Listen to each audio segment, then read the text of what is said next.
I forgot to talk about something also. I've been thinking about this for a while. Um,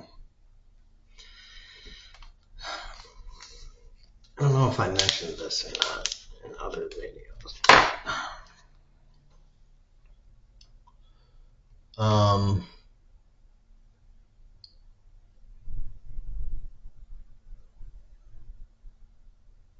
how do I put this? I feel like Trump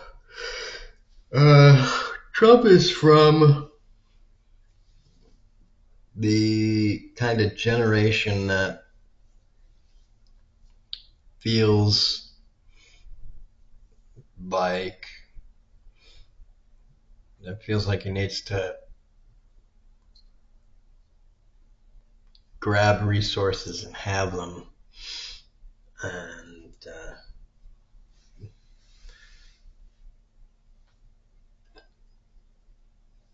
take control of things, and like I said, have resources in order to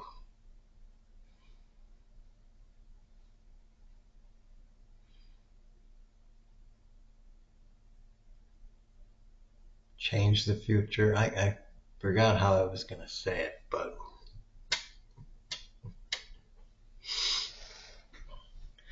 in order to change the future, hold the future, or whatever, I think that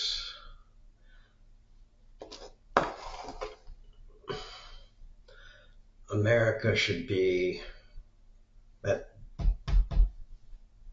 this generation that we should be about a different kind of mindset in that we should be about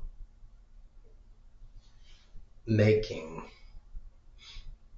our own future. And what I mean by that is um,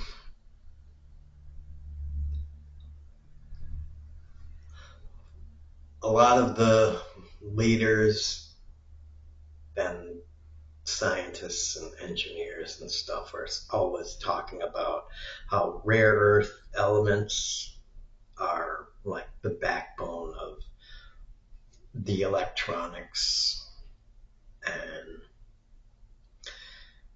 um, energy technology and uh, electric vehicles and all that of the future. And I think what America should be focused on is creating the next generation, the newer generation of technology and innovation and all of that great stuff that does not rely on rare earth elements, that only uses the most abundant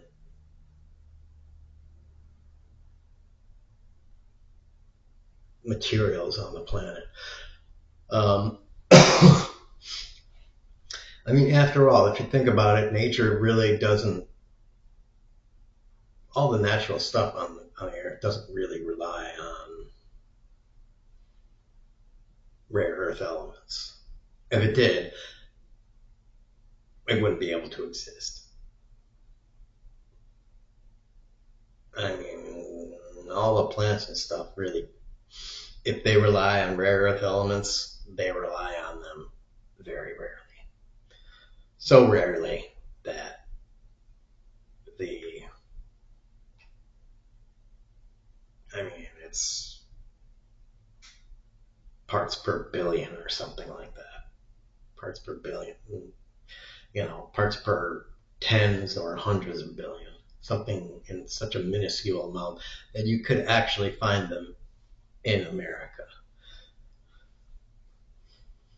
I know that may be a bold statement, but we do have a little bit in America. I know we do somewhere, somewhen. And even if we don't, we haven't. I mean, as soon as Trump's out of office, there's somebody that we know has enough of them to make enough of some parts. But like I said, focus on creating technology that does not require uh, rare earths in for the main components of these things or critical components. Because when you think about it, why would you design something that requires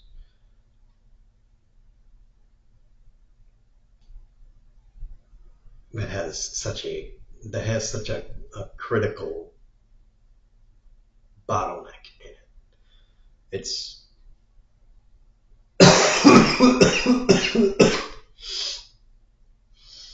it's inherently a bad design. You would want something that is made up of, you know, things like carbon and whatever's very abundant.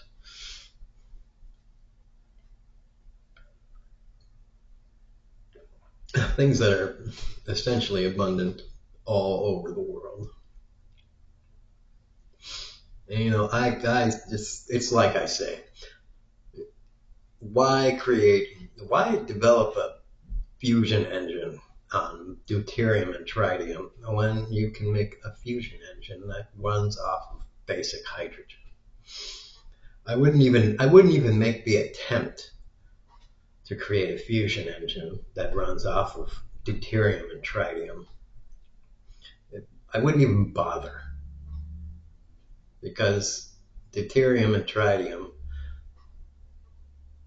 are the isotopes of hydrogen. And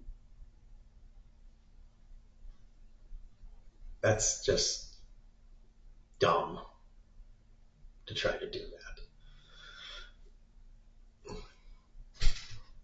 that. I realize physicists just gawk at the idea of trying to use regular hydrogen. I would not even. Why would you even bother trying to, just use hydrogen? If you can't make a fusion engine that runs off pretty much anything, then what are you even doing here? So, whatever.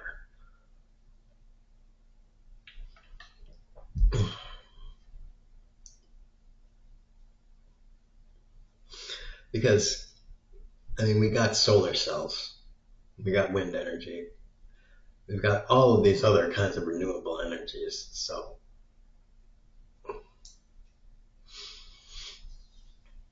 just keep doing fusion because it's kind of an academic exercise.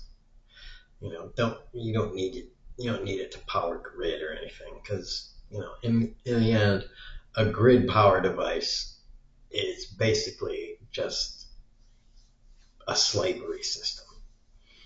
Um, that's all it is. It's something to keep people,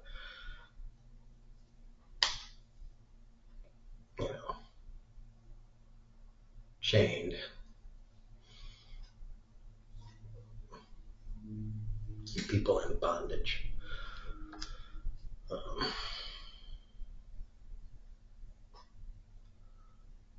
I realize that was a bit of a tangent there too. But what would I be doing if I didn't go off on a tangent?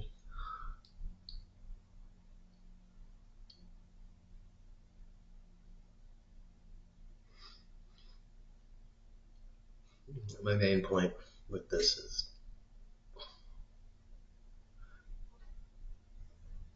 was talking about before. Yeah, you just eliminate the problem of rare earth elements by making everything out of non-rare earth elements, and do that by heavily investing in the research system.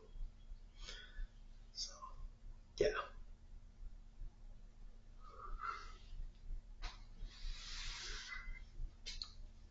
Anyways, again, tax rich people, kneecap rich people, boobs, boobs, boobs.